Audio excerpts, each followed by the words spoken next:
With a namaskar to everybody. I'm glad all of you are here. And I know there had been such a problem getting here in the morning. Still you made it. I made it. And I cannot thank enough Akhil for starting this endeavor. And I hope with all my blessings that it will continue. I have a fairly longish kind of lecture to give. So bear with me. And since we started a little late, I will start right now. Bharata and his Nāṭyaśāstra, which he called Natya Veda. I believe it will be useful to start our discussion by raising the issue of the relationship between Shastra and Prayoga, or the theory and practice of the performing arts, that is drama, dance, and music. How relevant is it to know both theory and practice in order to be a good artist or a good theoretician? Through the entire history of India's performing arts tradition, scholars and performers have felt that there is a disjunction between precepts and practice. Many performers have only a vague and usually second-hand understanding of the Shastra of music, dance, and drama. Even though that Shastra is vast, much of it available easily enough and full of detailed, precise, and practical instruction. On their part, the writers of the Shastra texts often do not seem to have any clue to the details of how a performance happens. This has been a continued problem throughout the history of the arts. A 14th century Shastrakara named Sudha Kalasha from Gujarat area stated this problem very well when in his treatise on music and dance, Sangita Upanishad Sarodhara, he lamented, Kalesmin nartaka mukha vidvangsa sadhaka nahi na nartakan bina bhyasa shastrat siddhir natam bina. In time, dancers became ignorant of theory, while scholars knew nothing of practice. Without knowing dance, one cannot achieve success only through theory. Vinabhyasena tu Nāṭyaśāstram sudirvidam. The gap between theorists and artists may not be as great as Sudha Kalasha says, but an ongoing and close dialogue between the two would enrich both enterprises. That is the aim of this symposium, which I hope will continue through future meetings to enlarge our knowledge of theory as well as practice. For a start, we must take a close look at the text that initiated the vast discourse on the performing arts of India, the Nāṭyaśāstra of Bharata. In every sense, this is a unique work, for not only is it the first of its kind, at least the earliest surviving work, but it also remains the most comprehensive treatment of the performing arts of India. It also testifies that these arts were already a living tradition in India, for the grammarian Panini, who lived before Bharata around 4th century BC, refers to experts on dramaturgy such as Shilalin and Krishashva. The works of those predecessors or precursors are lost, so we can be thankful for the survival of Bharata's text. Gathering the arts of dance, theater, and music into a correlated whole, the Nāṭyaśāstra discourses on the resulting art as a totality, describes each branch of enumerating the details of its performance. I must tell you here that I'll be talking only about one of those art forms, only dance, as that is what my research has addressed over several decades. One aspect of Natya that I will talk about is Abhinaya, for since Bharata's time, Abhinaya has come to be an essential part of dance as well as of drama. I will leave music in the far abler hands of the musicologists and artists here. But I may say here that Bharata puts all the branches of performance to the most detailed scrutiny, paying the closest attention to individual movements of each part of the human body. just as he deals in detail with the construction of the theater, the stage, and stage props. What is especially significant from the point of view of our present discussion is that as Bharata goes through his account, he makes the reader aware that all the details of performance are but a prelude to its final goal and its validation, which he theorizes as the generation of rasa. That is the distillation of an aesthetic experience in an exalted state of consciousness.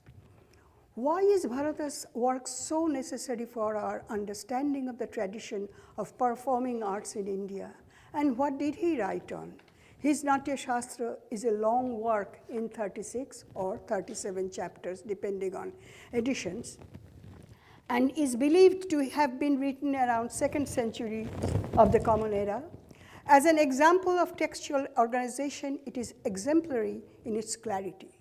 Bharata devotes his first few chapters to state his purpose, his procedure, including a brief introduction to the material he is going to elaborate on, its necessity and its justification.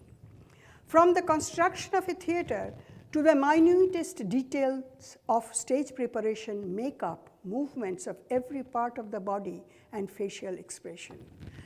The text covers everything necessary to perform dance, drama, and music. But going beyond these practical matters of presentation, the Nāṭyaśāstra also visualizes and examines the aesthetic effect or rasa of an artistic event generated within both performers and spectators, which is perhaps Bharata's greatest contribution to the theoretical discourse on the arts, and a seminal one too, for it has initiated a long, ever-widening and challenging discourse by itself. His text is thus a complete and comprehensive text on the performing arts of his time. It is essential to clarify at the outset that Bharata's principal subject is Natya, Nāṭyaśāstra, and that music and dance are complementary to it, that is, disciplines that enhance Natya. It is also necessary to understand that the term Natya is to be taken in the sense of theater, that is, a performed sequence of action that constitutes a physically viewed and heard text, termed as Drishya and Shravya Kavya, rather than a written text, stirring a reader's emotions and imagination. This explains why Bharata correlates Natya with dance and music, both being arts primarily of sensory reception, whereby emotions and the imaginations are activated. At the same time, it is vital to keep in mind that Bharata understands theater. Theater, dance, and music as arts of the body that are bridges to the mind. That is why Bharata's work seems to be so fixated upon the smallest details of the human body's movements, as is the entire Sanskritic textual tradition of the performing arts founded by him. Bharata's first few chapters function as a roadmap to his complex work. He begins by saying that what he plans to do, validates the subject by relating it to a worship ritual which fits its subject within the religious scheme of existence that formed his worldview, specifies the physical setting of his subject, that is the theater space, stage, and auditorium, and gives a description of physical movements by means of which Natya gains its expressive force as well as its beauty. Bharata begins his first chapter with the benedictory verse, Pranamya Shirasa Deva Pitamaha Maheshwara Nāṭyaśāstrang Pravakshami Brahmana Yad Udarhitam.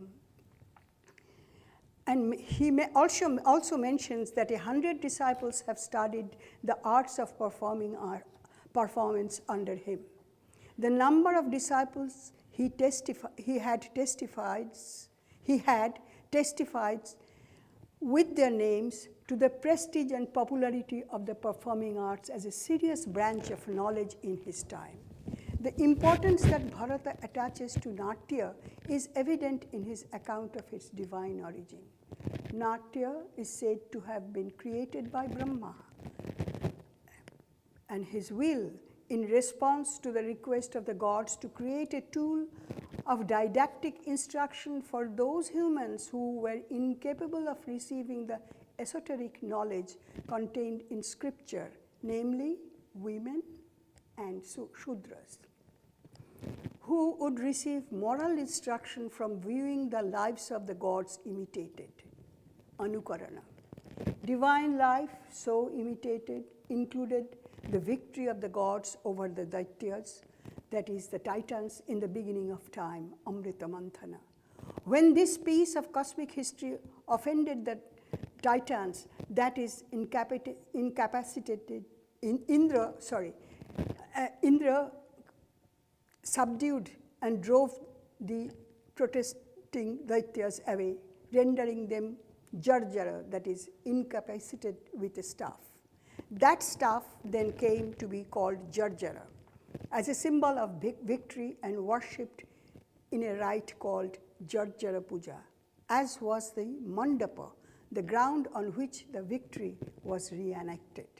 Jarjara Puja is no longer essential to a performance today, but you must have noticed that performers often obeisance to the stage before stepping onto it. A few points arising out of Bharata's history of Natya are worth underscoring. First, its legendary origin makes it a part of sacred knowledge, and its performance an exaltation of the divine scheme of creation. Secondly, it is regarded by the gods as knowledge both necessary and accessible to all, presumably because it is not exclusively cerebral and abstract like the bulk of Vedic language, but it is concrete and open to sensory understanding. That is why Brahma commands its dissemination in the human world. The third issue is that by locating Natya within the sacred history of creation, Bharata is laying the grounds for his argument in chapter 6 for transforming physical and sensory responses to a performance into the reception of rasa, which may well be viewed as a spiritual experience. You may remember the countless legends we have of singers, dancers, and actors who sing of or portray divinities and thereby reach moments of near union with the divine spirit.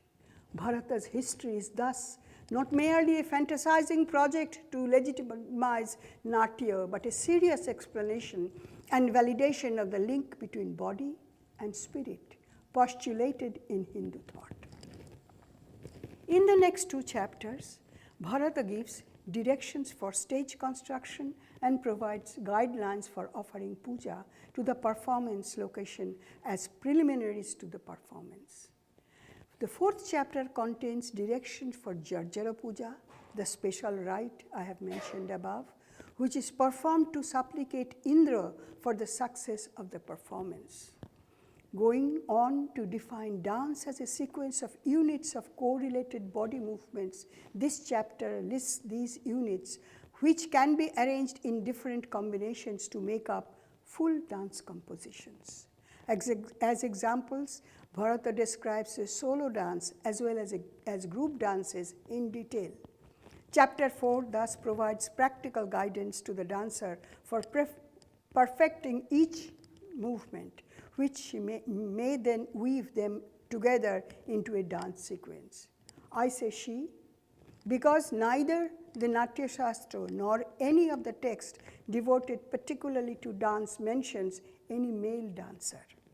Bharata treats the dance he describes as part of the preliminaries to a drama and further elaborates the function of the preliminaries in his 5th chapter. Having thus set the descriptive and practical context of Natya in chapters 1 to 5, in chapters 6 and 7, Bharata goes on to the ultimate purpose and value of the composite performance he is about to describe. The practical issues of performance now yield place to the concerns of aesthetic response and value, stated as a theory of how performance affects the viewer.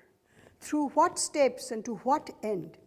Here is where Bharata introduces the concept of rasa. and initiates probably the most contested of all debates on aesthetic experience of the composite art of dance, drama, and music, a debate that soon became central to all art. Bharata's argument seems straightforward on the surface. He begins by saying that a performance is successful when it elicits an emotional experience, which he calls bhava. This response on the viewer's part, however, is only the beginning of the viewer's perception, for it is out of bhava that both performer and viewer receive the rasa of a performance. He elaborates on how bhava gradually generates rasa through different stages of emotional response, which he terms vibhava, anubhava, and vyabhichari bhava. This chain of responses ends thus: vibhava, anubhava, vyabhichara samyagat, rasa nishpattihi. Progressing through these stages, the emotional response to a performance is refined into a perception of the essence of experience. To clarify what might be meant by the process by which that essence is perceived, Bharata fashions an analogy with tasting food. Yatha bahudrabbai yutair vyanjanai bahubhir yutam ashvadayanti bhunjana bhaktam bhaktavido jana. Bharata is likening the experience of art to that connoisseurs drawing out of the taste of food cooked with a variety of ingredients. How else might Bharata explain that immeasurable and insubstantial bliss except in terms of material experience or pleasure?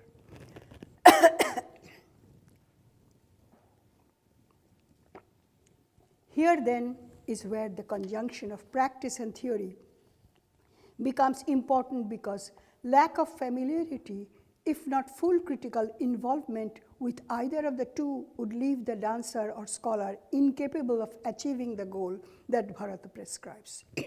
Let us note that rasa is a concept, an abstraction that can be theorized, not grasped materially. But any amount of degree of practice, even though common sense tells us that without actual physical performance, it cannot be generated.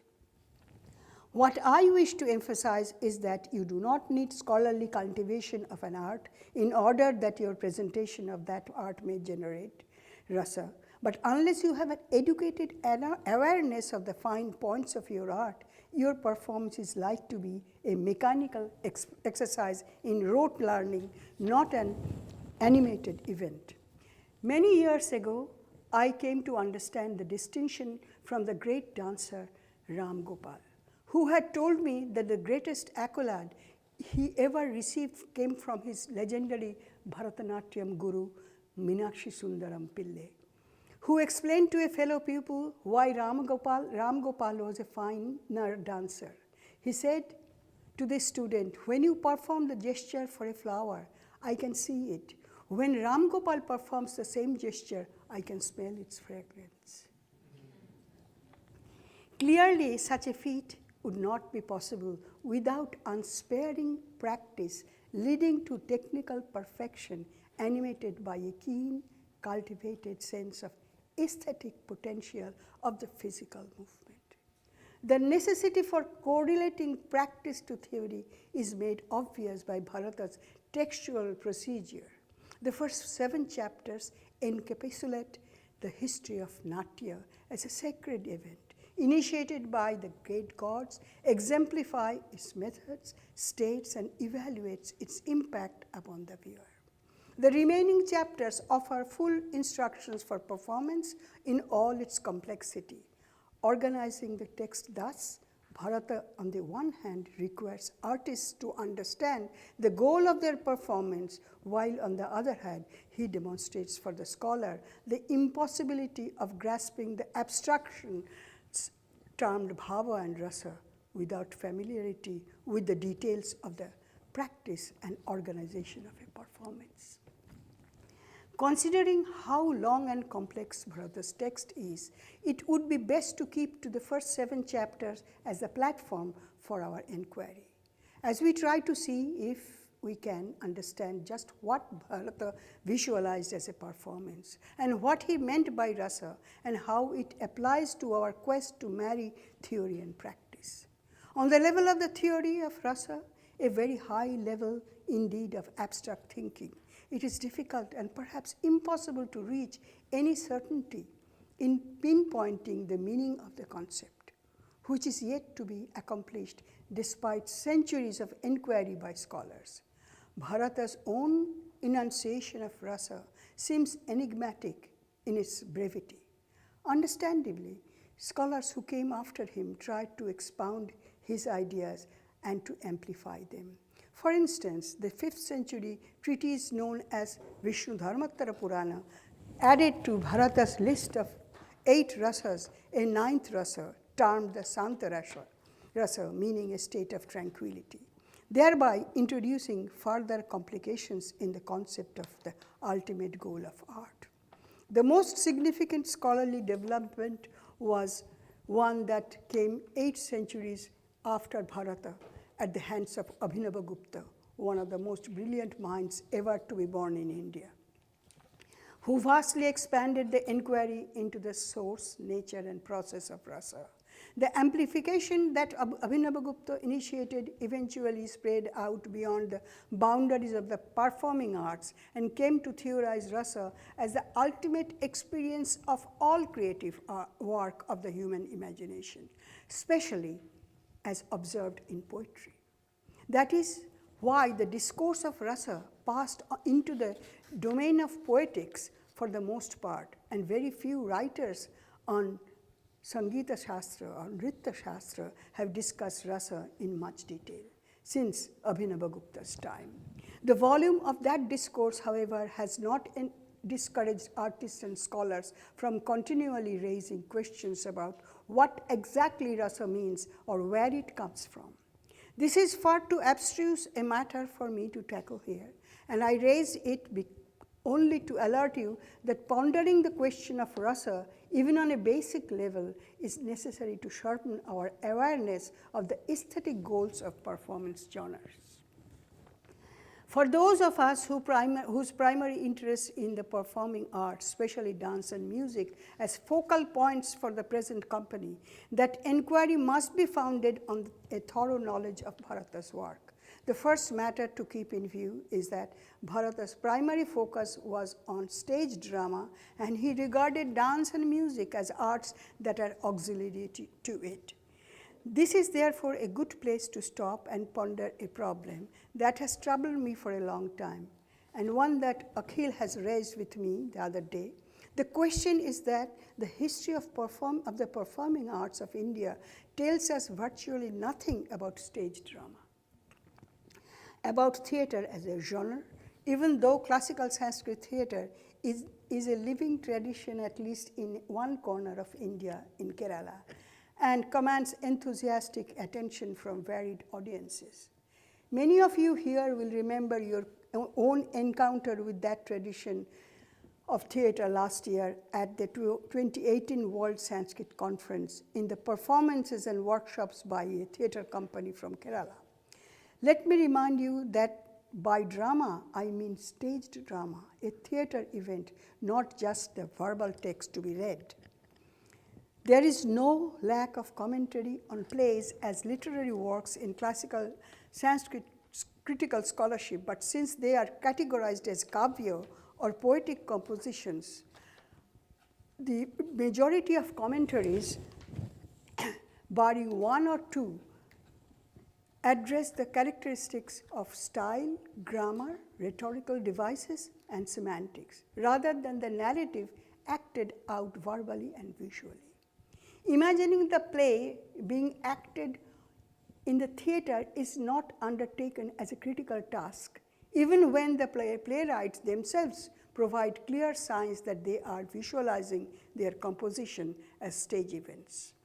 Let me offer an example how the lack of attention to practice may leave a bookish scholar floundering to make sense of a text. Many years ago, when I took part in repeat stage productions of Kalidasa's Abhijanana Shakuntalam, The professors who were involved in directing and explaining the play to the cast were baffled by Kalidasa's stage direction at one point, tatah pravishati asanastha Shakuntala.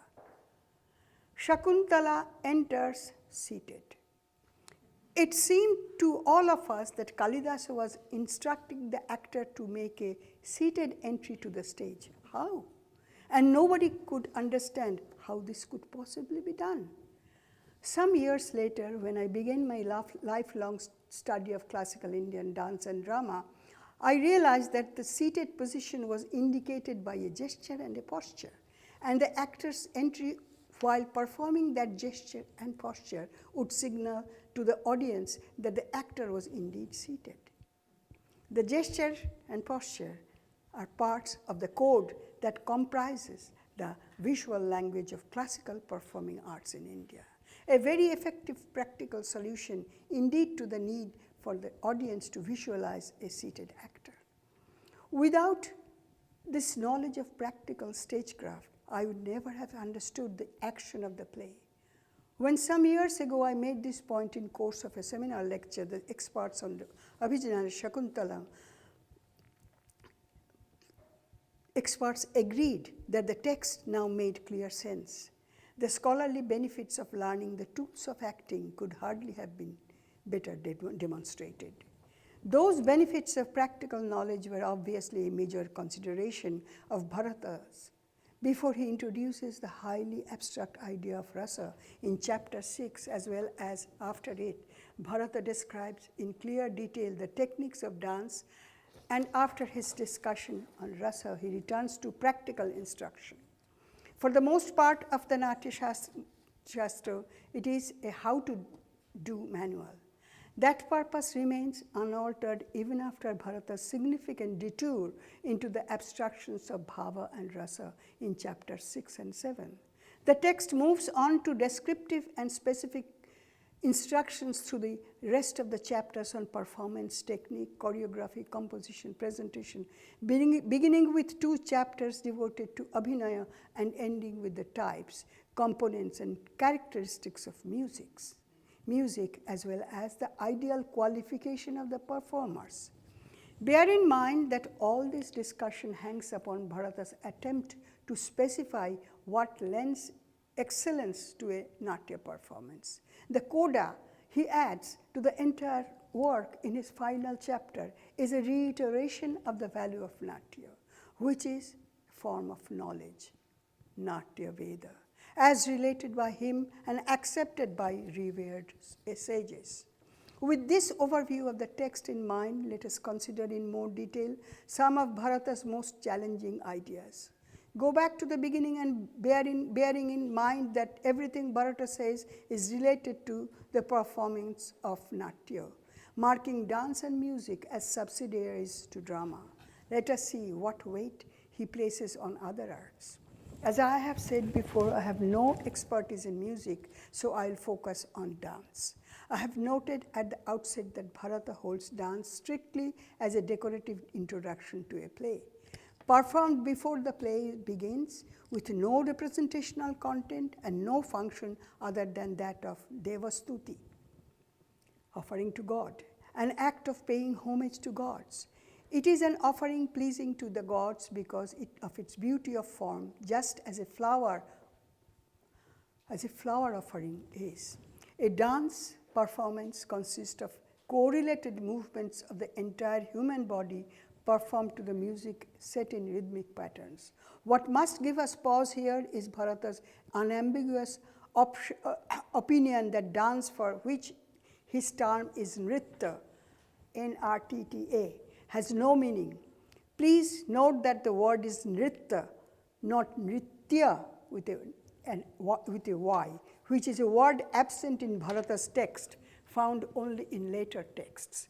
Nritta is neither representational nor referential, but creates beauty, which is why it is intended for performing devastuti.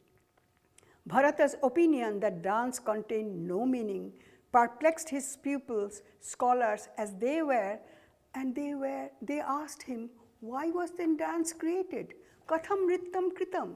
if it conveys no meaning in itself nor express the meaning of a song. No gitakartha sambandham, no chapi arthasya bhavakam. Bharata's answered that its function was to create beauty. Shobha prajananartham. You may recognize in this view some similarity to the modern aesthetic principle of art for art's sake. Since nritya is an art only of form, not of any content, it obviously does not generate rasa. Nritya, on the other hand, does, because it is referential, representational, and conveys meaning by the initiation of human and natural life viewed as both concrete and emotional events. Nritya was recognized by Dhananjaya in his 10th century treatise Dasharupaka as a category of representational art and conveys meaning. It is not in itself a dramatic structure, although it is often part of one. Nritya never is. Both nritta and nritya share sets of body movements in common, but Bharata also describes some special hand gestures exclusive to nritya that are recommended for their grace and beauty. If nritya is void of meaning, then what helps Natya to convey meaning? It is evident that in Bharata's view, Natya is an imitation of life by means of narrative contents, voice, movements of the body, all of which mimic action and emotion separately and in combination. The instrument that Bharata considers appropriate for communicating meaning is abhinaya, by which he means acting or miming, declaring that praptyartham arthanam tajyed abhinaya krita. Abhinaya is created to convey meaning.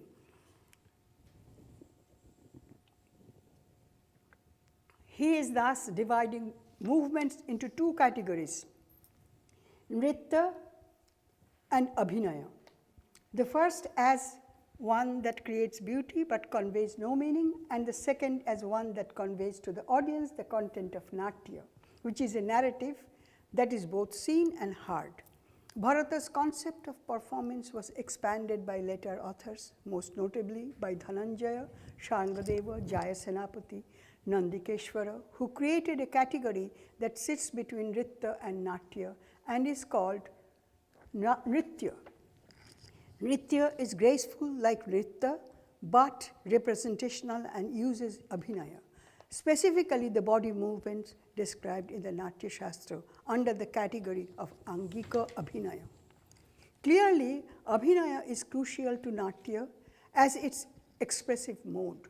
As we see from Bharata's division of it into 4 types, angika, body movements, vachika, verbal, aharya, ornamentation, and sattvika, emotive responses.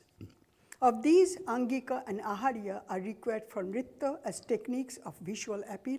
Vachika and sattvika are not relevant to nritya because they contain verbal and emotion, and they are methods of expressing meaning and stirring emotion, which are not the ends of nritya.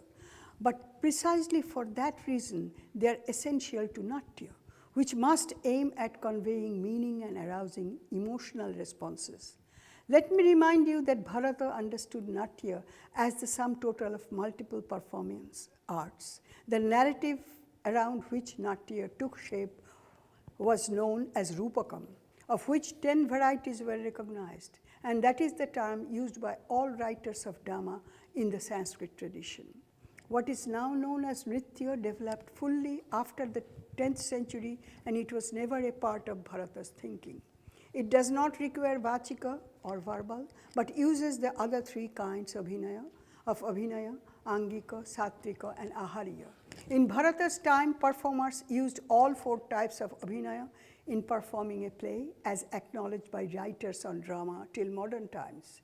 In our times, angika abhinaya, or stylized miming, is no longer used in a play. But the concept of abhinaya as a central strategy of performance has remained unchallenged. Its importance was most effectively stressed by Nandikeshwara, one of the most illuminating writers on abhinaya, whose 13th century text Abhinaya Darpana is one of the most important and useful guides to nritya. Nandikeshwara explains the rationale of Abhinaya in one short verse. Yato hasta tato drishti, yato drishti tato manaha, yato mano tato bhava, yato bhava tato rasa. Where the hands move, the eyes follow. Where the eyes go, the mind follows. Where the mind goes, bhava arises. Where bhava exists, rasa occurs. In its epigrammatic brevity, the verse sums up not only the physical chain of performance, but also its aesthetic progression.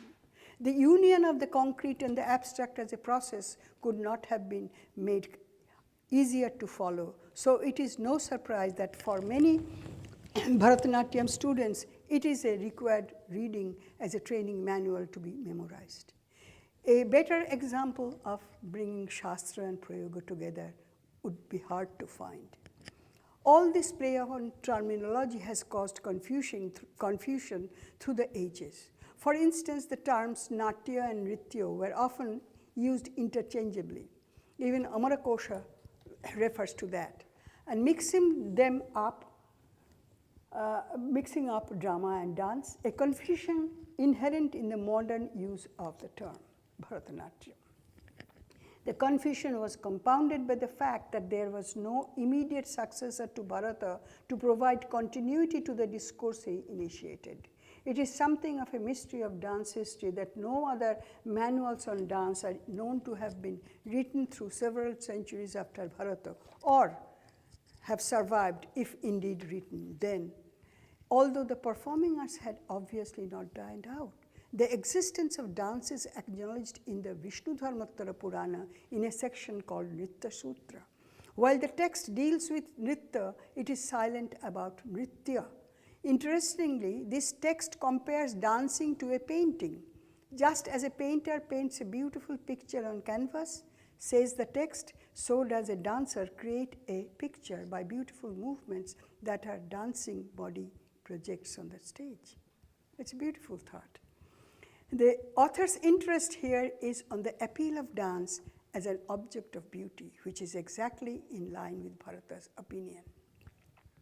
But critical opinion was changing after Bharata to relate dance with some narrative content. Perhaps the first author to use the term Nritya to signify an art form that combined both dancing or Nritya and miming or Abhinaya was Dhananjaya, the 10th century author of Dasharupaka, who dealt with dramatic art and was a contemporary of Abhinavagupta. His brother Dhanika, who wrote a commentary on Dasharupaka, came up with the term Nritya Bheda to denote a new category of representational dance or drama, with the understanding of artha and bhava, leading to the creation of rasa. This is an automatic progression towards rasa nishpatti as the ultimate goal and climax to a performance. 7 Nritya Bhedas recorded in Dasharupaka, however, are precursors of Apurupakas or minor dramas that often included dance and music as described by later authors. Evidently, hybridity was fast becoming the dominant characteristic of the performing arts and strict boundaries were disappearing. This suggests that while for centuries after Bharata, his opinions on dance and its vocabulary remained the standard conception for his followers, the arts itself was no means was stagnant. The use of the term Nritya clearly points to the development of dance beyond a mere ornamental function. The fact that new dance forms were coming to scholarly notice is evident in the appearance of a number of terms that denoted dance forms practically in regional art traditions, as we may find from references to them in dramas and prose literature of this period. At first recognized in limited numbers by post-Bharata authors, they became increasingly numerous in treatises through medieval times from 10th century till the 17th. One indication of this development is the profusion of new terms devised to keep with the recognition of new forms and techniques. The significant issue here is that this influx of new dances came from outside the art tradition about which Bharata had written and originated in regional and folk traditions. The term under which these new forms of dance were generally identified was Deshi. implying that they belong not to the life of elite sections of society, including scholars, but to the common folk or to the regions on the margins of the hubs of civilization and dominant centers of culture. The term marga was to be applied much later to the elite style, implying that it was the main and true path. It was not Bharata's term.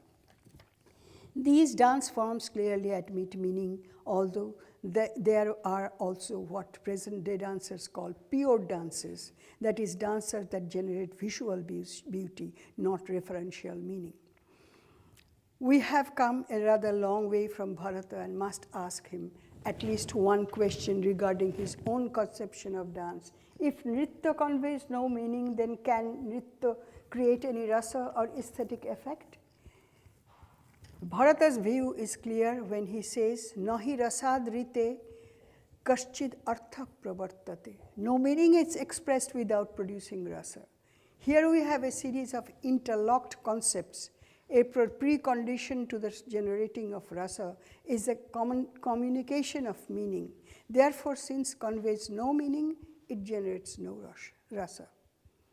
Here, by the implication of Bharata reaffirms his view of nritya solely as an object of beauty, as a beautiful flower might be, which is meant to arouse in the spectator a sense of beauty by letting the spectator feast on it through the eyes.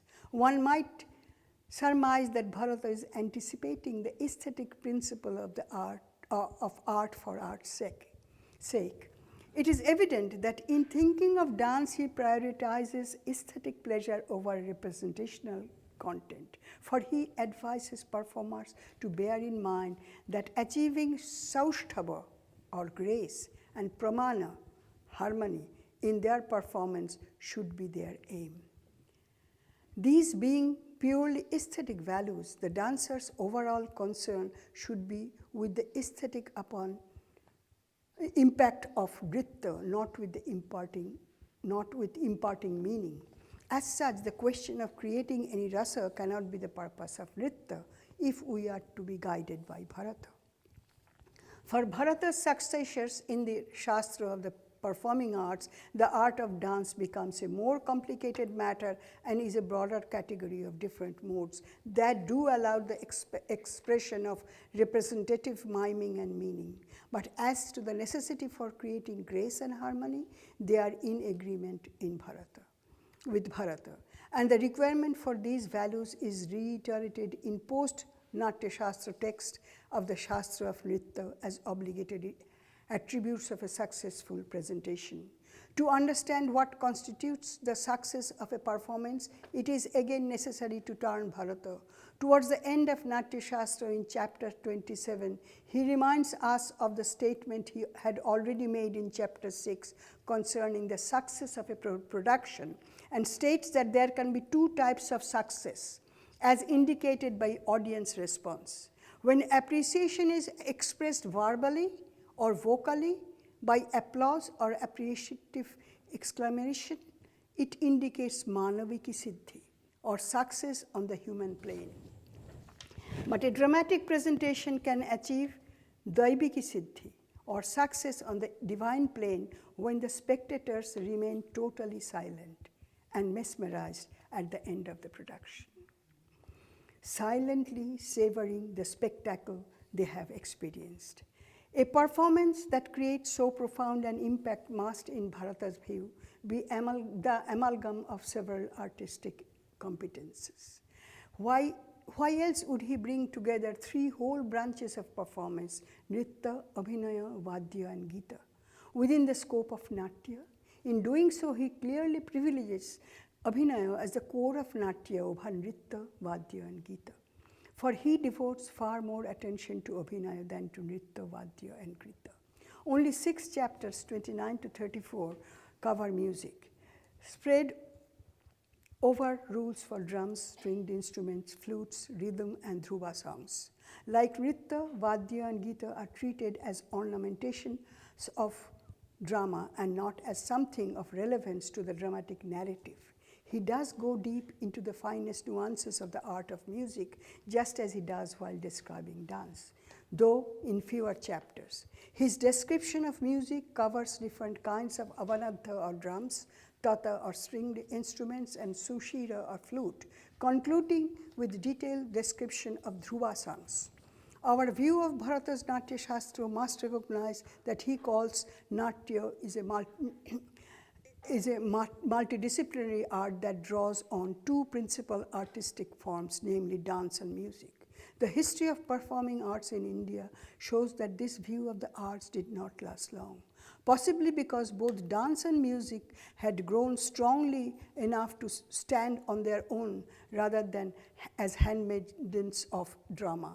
The separation of the three performance genres is marked more clearly in Sharangadeva's Sangita Ratnakara from the 13th century, which remains the foremost authority on Indian classical music, marking as it does the starting point of today's Marga or classical style of music. After its separation from Bharata's interlocking structure of the performing arts, dance too has made numerous treatises devoted to it, and treated not as a supporting discipline of drama, but an independent art on its own. What is missing from India's cultural history is a post-Bharata tradition of treatises on drama of comparable originality. Nevertheless, Bharata and his successors in the performing arts discourse do provide us with much to reflect on regarding the goals of the performing arts and opportunities to correlate Shastra and Prayoga in encountering dance, drama, and music. Let me, in conclusion, remind you that in the Nāṭyaśāstra, Bharata's central concern is with Natya, and that he treats Nritta, not Nritya, and music as supporting arts of Natya. As I have said at the outset in my presentation this morning, I have focused on the idea of dance as viewed in the Nāṭyaśāstra, leaving out music because my own discipline is dance studies. I have also briefly touched upon how Bharata's idea of dance underwent great changes in the thought of those who succeeded him in performance studies, thereby expanding the aesthetic issues in the performing arts, even while holding true to Bharata's fundamental concept of rasa. What remains to be considered is the idea of music in Bharata's work, and its expansion in later times with regard both to technique and aesthetic function. While we must bear in mind that the Nāṭyaśāstra remains as the fountainhead of the performing arts discourse in India, we must also recognize that it is limited to its account of music. The idea and technique of music were expanded by Dattila and Matanga, but the path-breaking text that took the concept of practice of music to much greater heights was the Sangita Ratnakara of Sharangadeva, composed in the 13th century. Indeed, the Sangita Ratnakara is to music what the Nāṭyaśāstra is to the dramatic arts of India. It is my hope that the discussions and dialogue between Shastra and Prayoga we have launched today will be enriched by a similar symposium next year that will focus on music, as conceived by Bharata and as it developed in later times. In that venture, we may look for guidance in the works of such eminent musicologists such as Pandit Vishnu Narayan Bhatkhande, Swami Pragnanananda, Professor Premlata Sharma, Professor Mukund Lat, and the Western scholars like Amy Neaton-House, Francois Nalini, and there are many, at least 25 I know, Western scholars who deal with music. And also the direct interactions with the musicians and performers present today. I look to them for the enlightenment that can come only from those who have ventured in both Shastra and Prayoga. Thank you.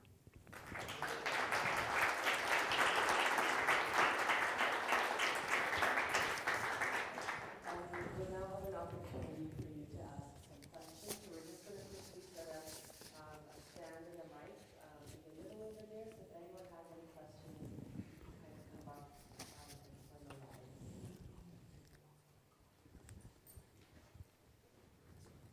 Shall I go over there or no? Okay.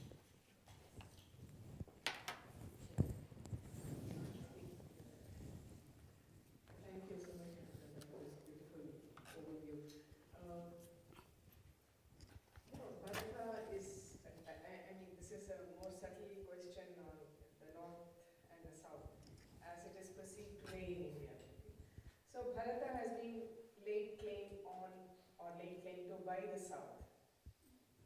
Right? No. Bharatanatyam.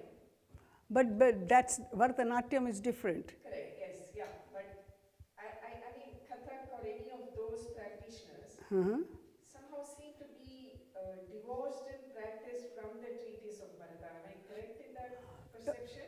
No, actually, what happened in Bharata's all the descriptions and maybe prescription of movements, hand gestures, eye, body, each part of the body.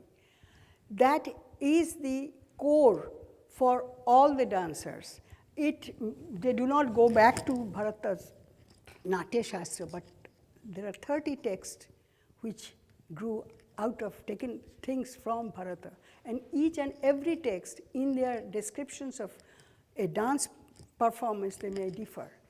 But the basic movements of hand, eyes, and all these anga, upanga, pratyanga, they all follow Bharata. So it's based on things. Whether you go to Kathakali or they have expanded. Like in Bharata, there are 64 hand gestures. In Kathakali, there are 504. I can see the relation in Kathakali or the... Yeah, but in what has happened in Kathak, this is a simple understanding.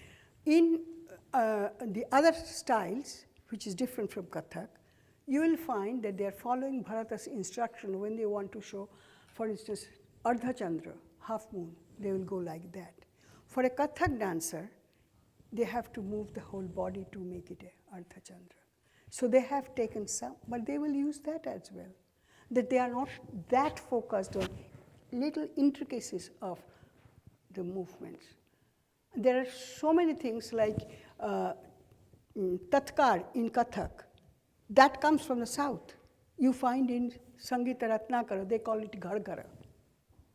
So that kind of movement has happened, and Kathak follows the kind of Persian influence, but the myths they have focused on Shiva and Krishna.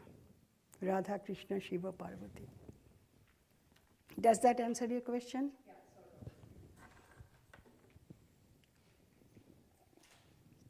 Any other questions? Would you? I guess I'm audible, right? Yeah. So, in answer to your question about Kathak and the divorce of Kathak from the Nāṭyaśāstra, I certainly second to your idea, and that's why I asked Professor Bose if she could help us with understanding the history of Kathak and the appropriation that has been taken from the different Sanskrit texts, for example, Abhinay Darpan, for example, if that's the text. And then later when it comes to, say, Mughal codes and Persian, like under the influence of Persian culture,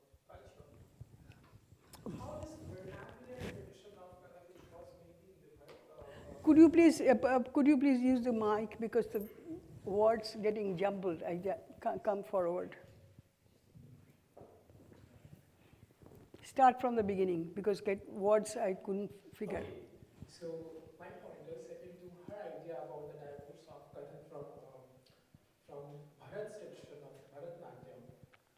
What's the exact history of Kathak, and when it comes to the influence of Persian traditions into the chakris or say tatkar of Kathak, isn't it the appropriation of a vernacular style to more classical style or more like established one?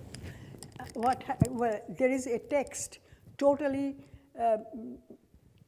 devoted to, I shouldn't say totally, but a large part of it describes Kathak and Odishi.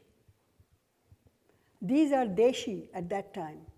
And the writer, Pundarik Vitthal, has categorized them into two, Anibaddha and Baddha.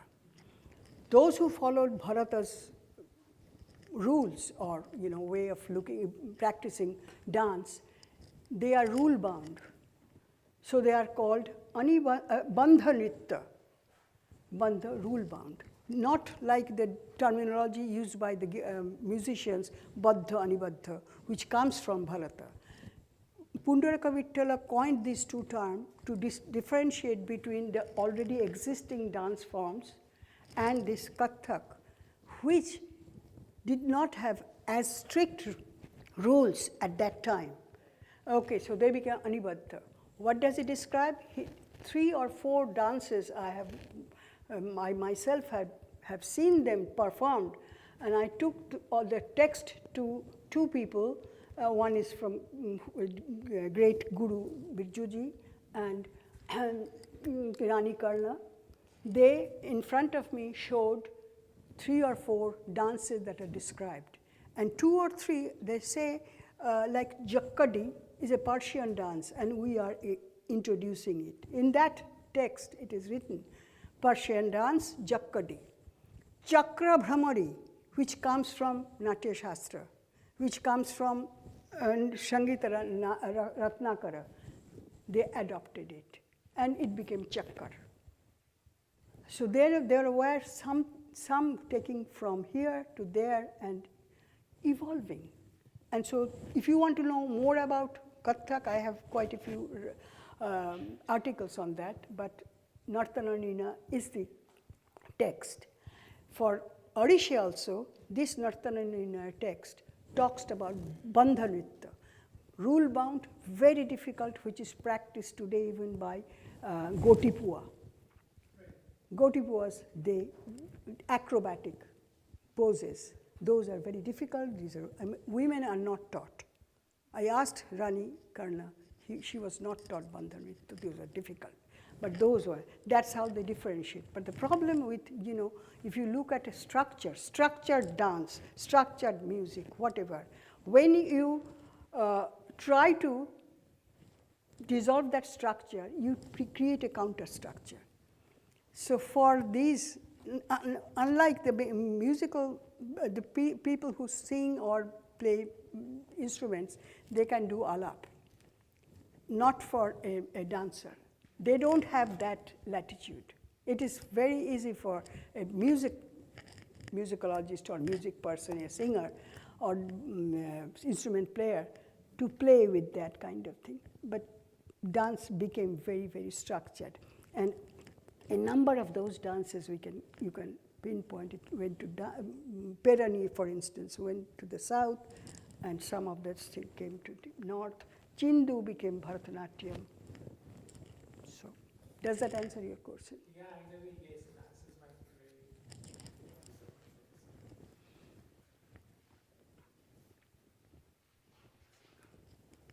Thank you for the lecture.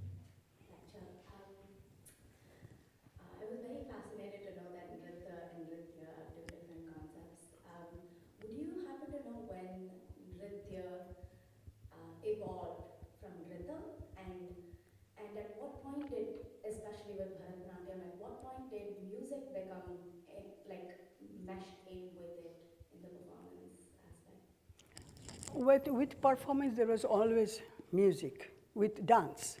But Bharata says that when you dance to a song, do not use music, because then you will not follow the verses of them from the music. So he specifically says, do not use any tala, anything, but she will be danced to a tala, it's not that, because she's expressing her emotion, it's to a song. And that is, Bharata calls it abhinaya, not nritya.